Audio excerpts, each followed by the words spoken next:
ጾም ማለት መከልከል ነው። ተከልኦተ ብእሲ እመብል የሰው ልጅ በጊዜ እውቅ በታወቀ በተሰፈረ በተለካ ጊዜ ከመብል መከልከሉ ጾም ይባላል። በታወቀ ጊዜ ጾም ማለት ባጭሩ መከልከል ማለት ነው። ፍትሕ መንፈሳዊ አንቀጽ 15 ቁጥር 1 ላይ እንደተጻፈው ጾም መከልከል ነው። መከልከል ነው ጾም። ይሄ ፍቹ ዝም ብሎ ዘይቤያዊ ፍቹ ነው። ግዕዙ ወደ አማርኛ ሲተረጎም ነው መከልከል የሚሆነው። መንፈሳዊ ፍቹ ግን ጾም ምንድን ነው? ጾም ምን ይመስላችኋል? ጾም ሰማያዊ መልካችንን መጠበቅ ነው። ሰማያዊ መልካችንን እኛ የተፈጠርነው በማን መልክ ይመስላችኋል? ኦሪት ዘፍጥረት ምዕራፍ 1 ቁጥር 26 ላይ እንደተጻፈው በማን መልክ ነው የተፈጠርነው? በእግዚአብሔር መልክ ነው የተፈጠርነው። በእግዚአብሔር አርአያና መልክ ከተፈጠር እግዚአብሔር ይበላል አይበላም? ጥያቄው ራሱ መልሱ እንጂ አይበላም አይደል እንዴ? ይበላል አይበላም? አይበላም። እና ምን ጾመው ወደ የትኛው መልካችን ለመሄድ ነው? እግዚአብሔርን መስለን ስለተፈጠር ወደማይበላው መልካችን ለመሄድ ነው። መጨረሻ ላይ መንግሥተ ሰማያት እንበላለን አንበላም? አንበላም። እና ወደዚያኛው ዝግጅት እያደረግን ጾም ማለት ወደ ትክክለኛ መልካችን መመለስ ማለት ነው። ወደ ተፈጥሯችን መመለስ ነው። ይሄ የሚበላው ስጋ ራሱ መጨረሻ ላይ በማይበላ ሕይወት ነው የሚኖረው። ስለዚህ እግዚአብሔርን ወደምንመስልበት መልክ መሄድ ነው ጾም ማለት። ሰማያዊነት ነው። ይውላችሁ የእኛ ኦርቶዶክሳዊ ተዋሕዶ ቤተክርስቲያን ስንዱ እመቤት የሆነችው እናታችን ከዓመት ካሉት ቀናት የምታበዛው ምኑን ነው? በቃ ጠቅላላው ሕይወታችን ማንን ወደ መምሰል እንዲያድግ ነው። አሁን ብዙ ሰው ምን ይላል? እንዲሁ ኦርቶዶክስ መሆን ያደክማል። ምክንያቱም ጾሙ ቀኑ ምንድን ነው? በጣም ብዙ ነው። ስለ አብይ ጾም 55 እሺ፣ ጾመ ሐዋርያት 40 እስኪ እናድርገው። እሺ በሉ ደግሞ 95 ጾመ ነቢያት 44 139 መጣ። ፍልሰት 16 ነነዌ 3 እሺ ዓርብ ረቡዕ 52 ነው የሚመጣ 52 አማል ግን የሚቀነስ ይኖራል። እስቲ 52 እናድርገው ዝም ብለን 52 ሳምንት ነው ዓመቱ። ስንት ይመጣል? አዎ ይሄን ያህል ጾም አላት ከዓመቱ ማለት ነው። እና ምንድን ነው ዓመት ሙሉ እንዳንበላ የምታረገን እች ቤተክርስቲያን ነው። የለም ልጆች የሚሻላችሁ ማንን ብትመስሉ ነው? ፈጣሪያችሁን ብትመስሉ ነው። ይሄማ መብላቱ የማን ነው? የበሬ ነው። የበሬ የአህያ የፈረስ ነው። እግዚአብሔርን ብትመስሉ ነው የሚሻላችሁ። እንዲያው ለመቆም እንስሳነቱንም አንዳንድ ጊዜ ምን አድርጉት ነው ብሉ፣ እየዋላችሁ ብሉ። መች ይሄ እንስሳው ጠባያችሁ ካልቆመ መላካዊ ጠባያችሁ ስለማይሆንለት እየዋላችሁ ብሉ፣ እየጾማችሁ ብሉ። ግን እግዚአብሔርን መምሰላችሁ ቢበዛ ይሻላል ብላ ነው። በሰማይ መብላት መጠጣት የለም። ይቺ ቤተ ክርስቲያን ሰማያዊት ቤተ ክርስቲያን ስለሆነ የሰማዩን ኑሮ ነው እዚህ ውስጥ የምታለማምደን። በሰማይ ሄደን የምንኖረው ኑሮ መብል እንዲያውም ካገኘነው ዘንድ እናጥረገርገዋለን እንጂ እኔንም ጨምሮ ምን ነው ባይኖር ኖሮ በእውነት መከራ ወንድሜ፣ ምግብ ባይኖር የሁሉ ጦርነት ራሱ ይኖራል እንዴ? ምግብ ባይኖር። ነገር ግን የሰው ልጅ ኩራተኛ ነው እንጂ በኩራትም ሊጣላ ይችላል። ምግብ ነው የሁሉ መከራ የሚያመጣው። በሽታ ቢመጣ በምግብ ለኩላሊት ጥሩ ነው የተባለው ምግብ ለጨጓራ ክፉ ይሆናል። ለጨጓራ ጥሩ ነው የተባለው ለልብ ክፉ ይሆናል። መከራ የሆነ ነገር ነው በዚህ ዓለም መኖር። እና ለምንድን ነው ግን ቤተክርስቲያን እንዲህ የምታደርገው ሲባል መልአካዊ ሕይወት እና ቅዱስ ወግሪስ ሲናገር ምን ይናገራል? በቀን 1 ጊዜ የሚበላ ሰው መልአክ ነው። በቀን 2 ጊዜ የሚበላ ሰው ሰው ነው። በቀን 3 ጊዜ የሚበላ ሰው እንስሳ ነው ይላል። በቀን 1 ጊዜ የሚበላ ምንድን ነው? መልአክ ይበላል አይደለም? መልአክ ይበላል እንዴ? በቀን 1 ጊዜ ምንድን ነው? አብዛኛው ሕይወቱ ወደ ምን ያደላ ነው ማለቱ ነው?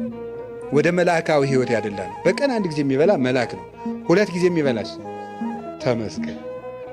3 ጊዜ የሚበላውስ እንስሳ ነው። ወደ እንስሳነት እየወረድ ነው። ከ3 ጊዜ ወደ 2 ጊዜ ስትቀንሰው ሰው ትሆናለህ። ወደ 1 ጊዜ ሲያመጡት ደግሞ አባቶቻችን የሚኖሩት በገዳም ዘግተው ትርምት እያዙ የሚኖሩት ደግሞ እነሱ ምን ይሆናሉ? መልአክ ይሆናሉ ማለት ነው። መላክ ይሆናሉ። ጾም ማለት ይሄ ነው። ጾም የሚጾም ሰው ስጋሁ ለጸዋሚ ኢይትከሃሎ ከመ ይኑም ኩላ ሌሊተ ፊልክስዩስ ሲናገር መጽሐፈ መነኮሳት የጾመኛ ሰው ሰውነት ሌሊቱን ሙሉ ተኝቶ ማደር አይቻለውም ይላል። ጾም የትጋት ምንጭ ነው። ትጋት የሚገኘው ከጾም ነው። ሰው በልቶ ትጉ ሊሆን አይችልም። እንዲያውም በጣም ምን ያደርጋል መሰላችሁ? ሰው ሲበላ ምንድን የሚያደርገው? ሰውነት አይምሮ ጭምር ምግብ በመፍጨት እንደሚሳተፍ ታውቃላችሁ አይደል? ልብም ጭምር አይምሮም ጭምር ይሳተፋል።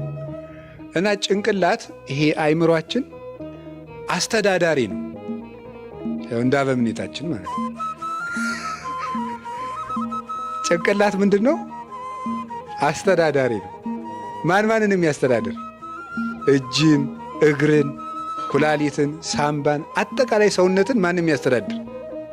ይሄን የሚያስተዳድረው እና ሆድ የምን አካል ነው? አንድ ግዛቱ ነው። የማን? የጭንቅላት። እና ምግብ አጥብቆ ሲሰጠው ምግብ መፍጨት በግዛቱ ውስጥ በጣም ከፍተኛ ስራ ስለሆነ እዚያ ላይ ይጠመዳል። እዚያ ላይ ሲጠመድ ማሰብ አይችልም ነው። ማሰብ አይችልም። ምክንያቱም ያንን ግዛቱን በማስከበር ተጠምዷል ማለት ነው። ያን በማስፈጨት ባይድ ነገር ስለተከመረበት እሱን ነገር ስፍራ እስከሚያይዝ ጓዙን ስፍራ እስኪያስይዘው የማሰብ አቅም ያጣል። እና ለዚህ ነው የማይጾም ሰው ሐሳቡ ቅርብ ነው። ምንም በቀዝም እቅዱም ቅርብ ነው። እና እንቅልፉ መከራ ነው። ስለዚህ ምን ይላል? አይምሮ ሰውነትን ማንቃት አንድ ስራ ይሆንበታል። ምግቡን ደግሞ ትእዛዝ ሰጥቶ ማስፈጨት አንድ ስራ ይሆንበታል። ስለዚህ ምን ያደርጋል? ሰውየውን ተኛ፣ ቆይ ምግቡን ልፍጨው ይልና ምን ያደርገዋል? አስተኝቶ ይፈጫል ማለት ነው። ሰውየውን ያስተኛና ምግቡን ስለሚፈጭ ሰውየው በዛ ጊዜ መነሳት ያቅተዋል ማለት ነው። እና የጾመኛ ሰው ሰውነት ንቁ ነው ይላል። ጾም እማ ለጸሎት እህታ ለአርምሞ ወጥንት ለኩሉ ገድል ሰናይ። የጸሎት ማር ይስሐቅ ሲናገር ነው። ጾም ምንድን ናት ያለ? የአርምሞ ምኗ ናት? እህቷ ናት ይላል። ታላቅ እህቷ ናት። አርምሞን ዝም ማለትን፣ መረጋጋትን፣ መስከንን የምታመጣው ማናት? ጾም። እማ ለምን? ለጸሎት። የጸሎት እናቷ ናት። ደግሞ ጸሎትን የምትወልዳት ማናት? ጾም ናት። የሚጾም ሰው ጸልይ ነው የሚያሰኘው። አይምሮ የተሳለ ነው። አንደበቱ ስል ነው። ልቡናው የተከናወነ ነው። ሐሳቡ ክት ነው። ስለዚህ የጸሎት እናት ናት። ነቃ ለአንብ የእንባ ምንጭ ናት። ሁልጊዜ የሚበላ ሰው ማልቀስ አይችልም። በነገራቸው የሚጾም ሰው ነው። አሁን ከዓለም እኮ ተቃራኒ ነው። የዚህ ዓለም ነገር እኮ እና ክርስትና እንደተቃረኑ ነው የሚኖረው። አሁን ካልጠጣህ የትኛውን ውሃ ታነባዋለህ ነው አይደል የሚለው። በሳይንስ ቢሆን ነው ብናዋጋ ያልጠጣኸውን የት እንባ ይመጣል? እንዲሁም ቅዱሳን ሲበቁ ውሃ ወደ አለመጠጣት ሲሄዱ እንባቸውን ያደርጋል። እያጸርው ይይዙ ነው እኮ የሚለው። እንባቸው ፈጽሞ የማይቆም ነው የሚሆን እንደ ሰኗ። ለዚያውም አይን የማይቆጠቁጥ ያለ ስስት የሚወርድ እንባ ነው የሚኖራቸው። የእነ አቡነ ገብረ መንፈስ ቅዱስ፣ የእነ አቡነ ተክለ ሃይማኖት፣ የእነዚህ ከዋክብት እንባቸው ምንጭ ነው። የክርስቶስን ሕማም እያሰቡ ማለት ነው። የእንባ ምንጭ፣ የጸሎት እናት፣ የአርምሞ እህቷ ማናት? የጥንት የገድል የተጋድሎ ሁሉ መጀመሪያ ጾም ነው። የተጋድሎ ሙሴ 40 ዓመት ሕዝብን የመምራትን ገድል የጀመረው ምን በማድረግ ነበር? በመጾም ነው የጀመረው። ክርስቶስ ራሱ መድኃኒታችን ኢየሱስ ክርስቶስ ዓለምን የማስተማር ገድልን የጀመረ ምን አድርጎ ነው? መጀመሪያ ጾሞ ነው። ሁሉ ነገር ተጾሞ ይጀምራል። ጋብቻ የሚያገቡ ሰዎች በጾም ነው ትዳራቸውን የሚጀምሩት። በበወር ሰርጉ ከተፈጸመበት ቀን ጀምሮ ተክሊል ይፈጸምና ተክሊል ከተፈጸመ በጋራ ከቆረቡ በኋላ በተክሊልም ካልሆነ በቁርባን የሚጋቡ ከሆነ ድንግልና የሌላቸው በቁርባን ካገቡ በኋላ 40 ቀን የመጾም ግዴታ አለባቸው። ትዳር ለምን? ገርል ነዋ። ገርል እኮ ነው። ማረፊያ አይደለም፣ ድግስ ቤት አይደለም፣ ገርል ነው። እንኳን ከሰው ጋር ብቻን መኖር ከባድ ነው አይደል? ሰው እኮ ሲያገባ ከቀላል ወደ ከባድ ነው፣ ከከባድ ወደ ቀላል ነው የሚሄደው። ያው ከቀላል ወደ ከባድ ነው የሚሄደው። ሌላ ሰው ጋር ጨምሮ እንዲያ ማለት ነው። የሌላ ሰው ጭምር ሐሳብ ድሮ እንዳሰብክ ትተኛለህ፣ እንዳሰብክ ትበላለህ፣ እንዳሰብክ ትተኛለህ፣ እንዳሰብክ ትነሳለህ። ሰው ስትጨምር ግን እንዳሰብክ ምን የት ነው የምትሄድ? ጠያቂ አለህ ማለት ነው። አለቃ አለህ፣ ተቆጣጣሪ። ስለዚህ ገርል ነው ትዳር፣ ገርል ነው። ገርሉን የምትጀምረው ጾመህ ነው። 40 ቀን ይጾማል። አሁን ብዙ ትዳር ፍቅር የሌለው ከንቱ ትዳር የሆነበት ምክንያት እንደተጋቡ አይጾሙ። ስለዚህ ረድኤተ እግዚአብሔር ይለያቸዋል ማለት ነው። 40 ቀን ግን ከተጋቡባት ቀን ጀምሮ 40 ቀን ይጾሙና በ40ኛዋ ቀን ስጋው ደግሞ እንደገና ተቀብለው ሰርግ ይደረጋል። መደገስ ይችላል፣ አለመደገስ ይችላል። ምክንያቱም ክርስቶስ 40 ቀን ከጾመ በኋላ የት ተገኘ? ሰርግ ቤት ውስጥ ተገኘ ማለት ነው። ስለዚህ እሱም ገርል ነው። ምንኩስና ምንድን ነው? ገርል ነው አይደለም? ገርል ዋናው ገርል። ምንኩስና የሚጀመረው ምን ተደርጎ ነው? ተጾሞ ነው። አንድ ሰው ከመነኮሰ በኋላ ስንት ቀን ይጾማል? ከመነኮሰበት ቀን ጀምሮ 40 ቀን ይጾማል። 40 ቀን ለዚያውም ልብሱን ሳያወልቅ ሰውነቱን ሳይታጠብ። እንዲያውም አብዛኛው የመነኩሴ መከራ ያለች 40 ቀኗ ውስጥ ነው። ስቃይ የሆነም ፈተና ማለት ነው። ጠቅላላ የዲያብሎስ ጦርነት የሚከፈተው እዚህ 40 ቀን ውስጥ ነው። አሁን ይህን ማስረዳት አይቻልም። የመነኮሰ ብቻ ነው የሚያውቁ። ብቻ እንዳለው ማሳወቅ ግን ጥሩ ነው። አለው ብቻ ማለት ዝም ብሎ ማለት ምን ያህል ነው መጠኑ? መንኩሳችሁ ወቁት አልላችሁ ነገር። እሱም በጾም ነው የሚጀምረው። ክህነት ሲሰጥ በጾም ነው የሚጀምረው። አሁን ይኖር አለ እንጂ አባቶቻችን ዲቁና ሰጠው ለዲያቆኑ ምን ይሰጡታል? ጾም ይሰጣል። ቅስና ሰጠው ለቄሱ ምን ይሰጡታል? ጾም። ክህነት ገርል ነው፣ ለሱም ጾም ይሰጣል። ሁሉም በጾም ነው የሚጀመረው። ለምን? መዳረሻችን ጾም ነው። መንግሥተ ሰማያት ውስጥ የጾም ኑሮ ነው፣ ያለ መብላት ኑሮ ነው። በጾም የተጀመረው በጾም ወደሚኖርበት ሕይወት ያደርሳልና ጾም ማለት እንደዚህ ያለ ጾም ትፌውስ ቁስለ ነፍስ ይላል ደግሞ ቅዱስ ያሬድ። ጾም የነፍስን ቁስል ምን ታደርጋለች? ትፈውሳለች። ወታጸምም ፍትወታተ ኩሉ ዘሥጋ፣ የሥጋን ፍትወት በሙሉ ጸጥ ታደርገዋለች። አርፈ ቁጭ በል ትለዋለች። ማናት እንዲያ የምታደርገው? ጾም። የነፍስን ቁስሏን የምትፈውሳት ጾም ናት ተብሎ እንግዲህ ፈውስ ነው፣ ምንጭ ነው ብያቸዋለሁ። መላካዊ ሕይወት ነው፣ እግዚአብሔርን የሚያስመስል ሕይወት ነው፣ የመንግሥተ ሰማያት ኑሮ ነው ጾም። ለዚህ ነው የምንጾመው። ፍኖተ ክርስቶስም ነው፣ የገድል መነሻም ነው፣ የጸሎት ምንጭም ነው። አጋንንትም አይወዱ። ልንገራችሁ፣ አንድ ሰው ገበታ አለ።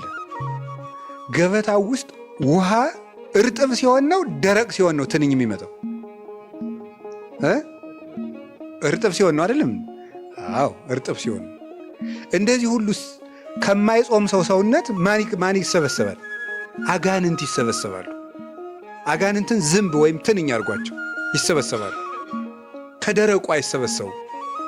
አጋንንት ከበው የሚያስጨንቁት የማይጾምን ሰው፣ የሚጾምን ሰው አይፈትንም ማለት እንዳልሆነ ሁሉ ማለት ነው። እሱ ራሱን የቻለ ጎዳና አለ። ስለዚህ ያስጨንቃሉ። ጥያቄ፣ እሳት እየነደደ እንጨት ብንጨምርበት እሳቱ ምን ያደርጋል? ይጨምራል። እንጨቱን ወጣ ብናደርገውስ ይጠፋል እንዲህ እሳቱ? አዎ። እንጨት ምንድን ነው? ምግብ። እሳት ምንድን ነው? እንደዚያ ነው። ስለዚህ እንጨቱን ወጣ ስናደርገው እሳቱ ምን ያደርጋል? ይጠፋል። ጾም ይኸው ታጸምም የተባለ ለዚህ ነው። ጭጭ ነው የምታደርገው፣ እረፍ የምትለው እንጨቱን መቀነስ ነው። ይሄ ነው ጾም።